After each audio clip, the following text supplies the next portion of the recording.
Welcome back to on your YouTube channel BSCB exam helper में बहुत बहुत स्वागत है आप लोगों का। तो फ्रेंड्स, आज के इस सेशन में हम लोग क्लास 10th गोधूली काव्यखंड से एक बहुत ही इम्पोर्टेंट चैप्टर स्वदेशी को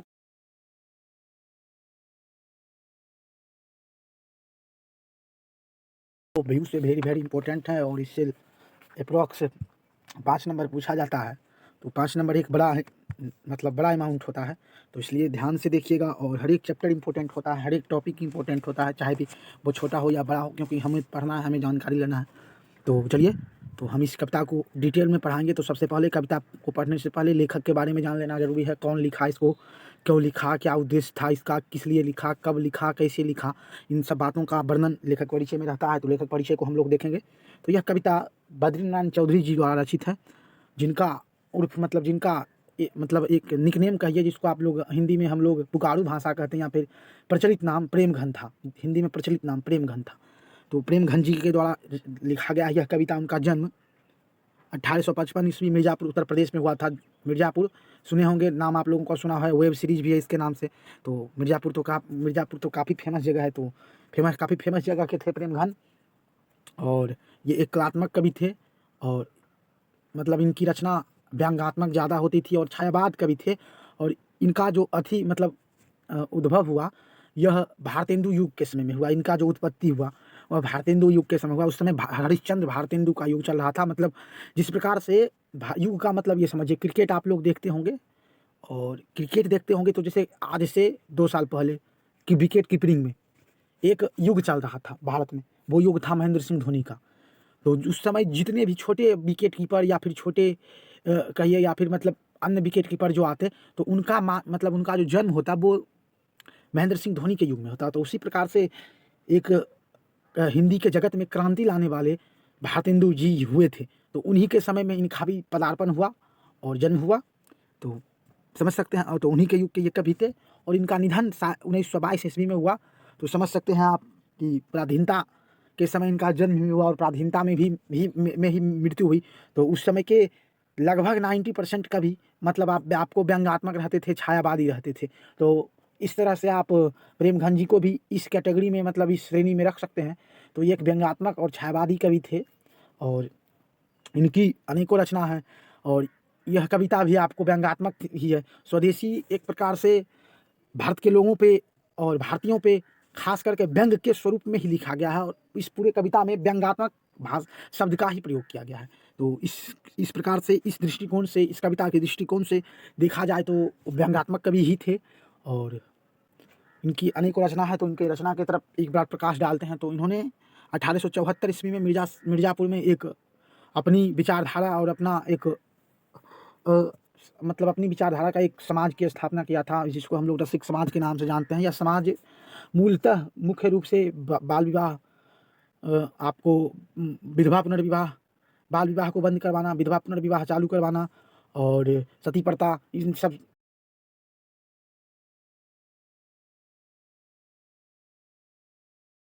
में आप लोगों को किसानों से ज़बरदस्ती, मतलब कि उनका जो फसल होता था, अगर फसल नहीं भी हुआ तो भी उनसे कर वसूली करना, मतलब एक तरह से किसान को गुलाम बनाना, उसी को सामंतवाद कहते थे। तो सामंतवाद का भी इन्होंने विरोध किया।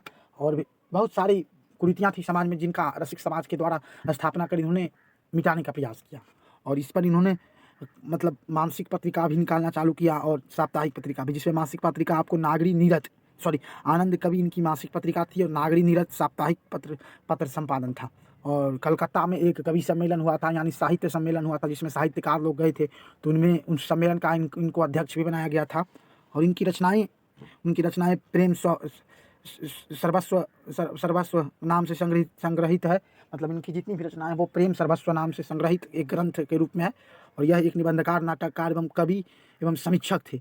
और भारत सौभाग्य, प्रयागमन, बहुत सारी रचनाएं प्रसिद्ध इनके नाटक थे। जीर्ण जनपद इनके मुख्य काव्य है, जिसमें इन्होंने ग्रामीण और यथार्थवादी चित्र का वर्णन किया।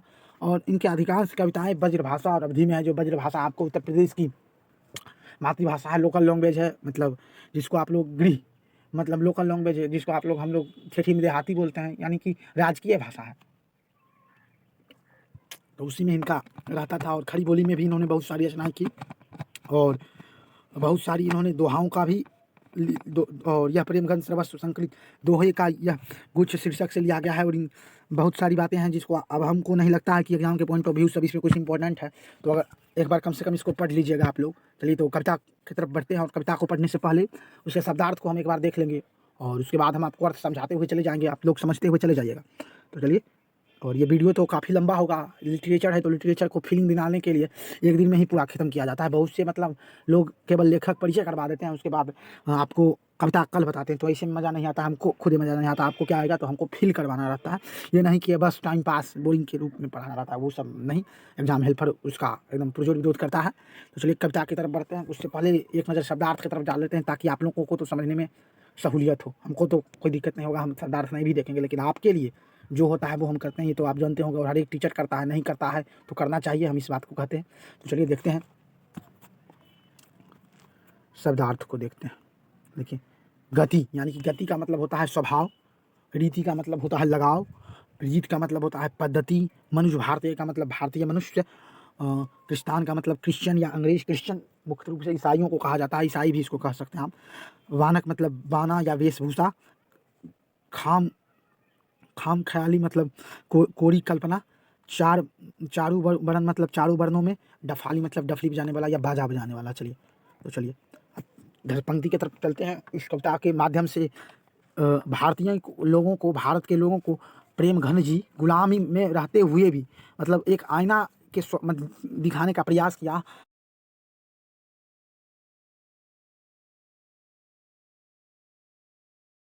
उनको मतलब समाज को यह बताना चाहे कि आप लोग अपनी रीति रिवाज को भूल रहे हैं। तो एक तरह से इस कविता के माध्यम से हम भारतीयों को और उस समय के जो लोग थे उनको आईने दिखाने का काम किया। तो चलिए सब पंक्ति की तरफ चलते हैं। सब विदेशी वस्तु नरगीत गति रीत लखात, भारतीयता भारत कछु ना अब भारत में दर्शात। मतलब यहाँ के जो लोग हैं सभी को रीति, यहाँ का स्वभाव मतलब कि गति, यहाँ का गति रीति स्वभाव सब कुछ जो है भारतीय वाला भाग गया, समझे। अब तो पता ही नहीं चलता है कि भारत में भारत के लोग रहते हैं, हमको तो पता ही नहीं लग रहा है। मतलब भारत में अब तो भारत में भारतीयता दर्शाता ही नहीं, दिख ही नहीं रहा है कि यहाँ पे भारतीय हैं और ये भारत के लोग हैं। मनुष्य भारतीय देख कोई सकत नहीं पहचान, मुसलमान हिंदू की धो कहे हैं ये क्रिश्चियन। पता नहीं भारत के अगर लोगों को आप देख लेंगे तो पहचानना मुश्किल बन रहा है, पहचान ही हम नहीं पा रहे हैं कि ये भारत हैं, भारत के लोग हैं, हिंदू हैं। ये तो अब लगते हैं कि मतलब क्रिश्चियन हो गए हैं, ईसाई हो गए हैं। इनकी जो रीति रिवाज, पहनावा उठावा, हर एक चीज़ इन्होंने मतलब अपना छोड़ दिया है। मतलब देखकर कोई बता ही नहीं सकता कि ये भारत के लोग हैं। पढ़ी विद्या प्रदेश की, बुद्धि विदेशी पाए, चाल चलन प्रदेश की, गई इन्हें अति भाई। अरे ये मूर्ख लोग विदेश की तो विद्या पढ़े, यानी कि अपना तो मतलब विद्या भी छोड़ दिए, मतलब अपना जो था वो तो छोड़ दिए। कम से कम इनकी बुद्धि भी जो है ना वो विदेशी वाली हो गई है, चाल चलन भी प्रदेश वाला हो गया। पता ही नहीं चलता है क्यों इसको मतलब वो नीति मतलब उसका जो रीति रिवाज इसको गया क्यों इतना अति भाई, जबकि वो तो देखिए व्यंग ही हर एक पंक्ति में इन्होंने व्यंग ही कसा है। इसी को कहते हैं कि मतलब छाया मतलब एक दायरे में रह के आपको आईना दिखाने का इन्होंने प्रयास किया अपने कलम के माध्यम से, समझे ना। तो चलिए अगले प्रश्न पंक्ति को देखते हैं। ठठे विदेशी ठाठ सब बने देश विदेश, सपने में जिनमें ना कहूँ भारतीयता लेस। इनका ठाट बाट पहनावा ओढ़ावा सभी विदेशी जैसा हो गया। सपना में भी यह लेस मात्र भर भी अपने आप को भारतीय नहीं समझते। ये लोग अपने आप को एक अलग ही रूप अपने एक आपको एक अलग ही स्वरूप अपने आप को एक अलग ही ढांचा में ढाल लिए हैं। अब इन लोगों को सपना में भी अपना भारत ख्याल नहीं आता है, भारतीयता इनको ख्याल नहीं आता है। बोली सकत हिंदी नहीं, अब मिली हिंदू लोग अंग्रेजी भाषण करत अंग्रेजी उपभोग। ये लोग अब हिंदी भी बोलना भूल रहे हैं, जो इनकी मातृभाषा है वो भी मतलब अपना माँ का जो मतलब अपना देश का जो भाषा है, देश भाषा जिसको मातृभाषा कहते हैं, वो भी अब इनको ठीक से बोला नहीं जाता। और ये लोग व्हाट इज योर नेम ये वगैरह वगैरह इस मतलब ये सब बखान करते हुए मिलते हैं, पता ही नहीं चलता ये लोगों को मतलब कि इनका जो ये बोलने का भाखन करने का, भाखन का अर्थ होगा यहाँ पे बोलना, मतलब कि इनका हर एक चीज़ में मतलब अब अंग्रेजी ही दिख रहा है। ये लोग अंग्रेज हो गए हैं, भारतीय अब नहीं रहे। अंग्रेजी वाहन बसन बेसी रीति और नीति, अंग्रेजी रुचि गृह सकल वस्तु देश विपरीति। अंग्रेजी वाहन, अंग्रेजी वस्त्र, अंग्रेजी रीति, अंग्रेज के जैसा खाने का रुचि, गृह मतलब घर का सारे का चीज़, मतलब इनका जो मतलब दिनचर्या है वो पूरी तरह से चेंज हो गया है, पूरी तरह से ख़त्म कर लिया है इन्होंने। अब अपने आप को लेस मात्र भर भी ये लोग हिंदू नहीं समझते हैं, ये लोग हिंदुस्तानी नहीं समझते हैं, ये लोग भारतीय नहीं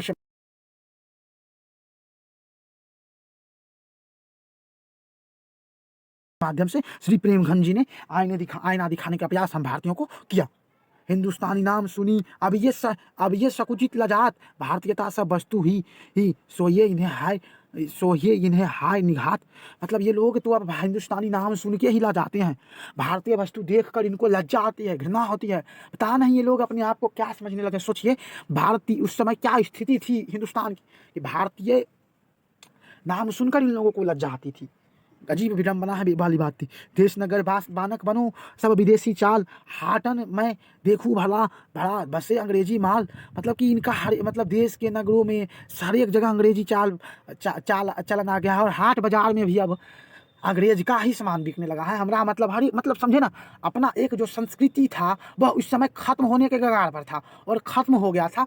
तब उन्होंने इस कविता के माध्यम से एक लोगों में एक क्रांति जगाने का प्रयास किए थे प्रेमघंज जी, जिसका हम समर्थन करते हैं। और अभी भी हम लोग अपनी सभ्यता और संस्कृति को भूल रहे हैं, उसी का देन है कोरोना वायरस।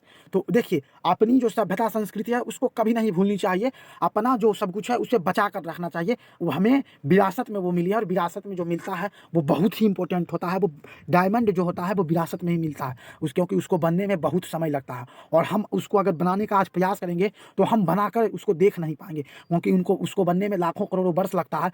तो देखिए विरासत की जो भी चीज़ें आप लोगों को मिलती है उसको संभाल कर रखनी चाहिए, वो हमारी पहचान होती है, ना कि उसको बर्बाद कर देना चाहिए। इसलिए इस बात को आप लोग ध्यान रखिएगा। हम आप लोगों को बता रहे हैं अभिषेक का, इस बात को आप मतलब अभिषेक सर जी बोले हैं, इस बात को ध्यान रखिएगा।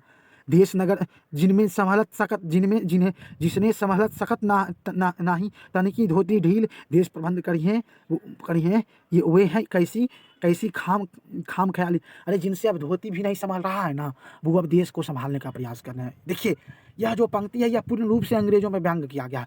धोती कौन पहनता है? हिंदुस्तानी। और अंग्रेज सब क्या पहनता था? जो हम लोग पहनते हैं, जीन्स, पतलून, half pant, T shirt, shirt, ये सब अंग्रेजों का वेशभूषा था।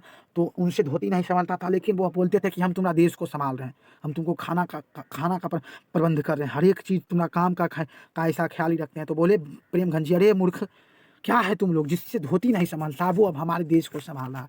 जागो रे मानव जागो, इस बात को पहचानो और उसको खदेड़ो। इस पंक्ति के माध्यम से उन्होंने बताने का प्रचार किया। दास वृत्ति की चाह चहु दसी चाहु बरनल डफाली, काम करत खुशामद प्रशंसा मानहु बरजे डफाली। देखिए यहाँ के जो लोग हैं उनको भी ये सब अब अच्छा लगने लगा, इनके अंदर भी एक अलग ही प्रवृत्ति आ गई है। वृत्ति को यहाँ पे प्रवृत्ति मतलब कि इनके अंदर भी एक अलग ही गुण आ गया है, अलग ही जेनेटिक आ गया है, कि ये लोग भी अब अपने आप को एक डफाली के समान मतलब थोड़ा सा काम कर देता है तो चमचा अंधभक्त की तरह गली मतलब जगह जगह तारीफ करते हुए मिलते हैं। तो मतलब जो पंक्ति था इसके द्वारा उन्होंने चमचों पे व्यंग किया। तो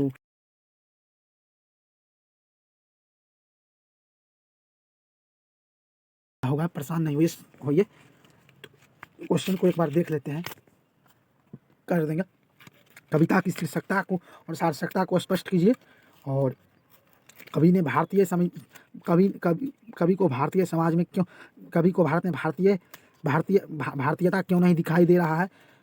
कवि समाज के किस वर्ग की आलोचना करता है और क्यों करता है? और क्यों कवि नगर बाजार और अर्थव्यवस्था पर क्या टिप्पणी करता है? और नेताओं के बारे में क्या कवि की राय है? और कवि ने डफाली किसे कहा? इन सब सारे प्रश्नों का जवाब हम नेक्स्ट लेक्चर में देंगे। और आप लोगों को एक टास्क है SW जिसको कहते हैं आप लोग अंग्रेजी में, होमवर्क, गृह कार्य, वह यह है कि आप लोगों को इसका प्रश्न उत्तर बनाकर हमको मतलब बना लेना है। और अभी तो उतना टेक्नोलॉजी डेवलप नहीं हुआ है और हमारे पास भी उतना समय नहीं है कि आप व्हाट्सएप पर बना के भेजिएगा। तो अगर हो जाएगा तो हम डिस्क्रिप्शन में एक व्हाट्सएप नंबर दे देंगे, वहाँ पर मैसेज कर दीजिएगा। तो चलिए हम मिलेंगे नेक्स्ट लेक्चर में। तब तक के लिए कविता को समझ लिए होंगे और इसके प्रश्न आंसर को जल्दी हम करा देंगे। उसके बाद अगले कविता को देखेंगे। उसके बाद श्रम विभाजन, जाति प्रथा, विश्वनाथ, प्रत्येक कहानी को हम चैप्टर वाइज कवर करने का प्रयास करेंगे। और जल्दी आप लोगों का यह जो है सेशन के माध्यम से 3 या 4 महीने में हिंदी और मैथ्स आपका एग्ज़ाम तक के करीब तक चलते रहेगा, मैथ और साइंस। तो उसके लिए परेशान नहीं होना है और हर एक टॉपिक को यहाँ पे पढ़ाया जा रहा है। तो एग्ज़ाम हेल्पर के साथ जुड़िए और एग्ज़ाम का जो टेंशन है वो पूरा निकाल दीजिए, परेशान होना ही नहीं है। बस एग्ज़ाम हेल्पर के साथ जुड़ जाइए। और वीडियो अच्छा लगे तो सर के लिए एक लाइक कीजिए। आप जो लाइक करते हैं उससे हमको मोटिवेशन मिलता है, तो एक लाइक कीजिए और और ज़्यादा हमको आप सपोर्ट करना चाहते हैं तो हमारे चैनल को सब्सक्राइब कीजिए और वीडियो को शेयर कीजिए। तो देखिए मिलेंगे नेक्स्ट लेक्चर में नेक्स्ट कविता के साथ, और इसका जल्दी आप लोगों को क्वेश्चन आंसर हम तैयार करके इसका PDF दे देंगे, आप लोग कर लीजिएगा, डालिए एकदम 1 नंबर हो जाएगा। तो करिए, तब तक के लिए Jai Hind, take care, bye bye, all the very best.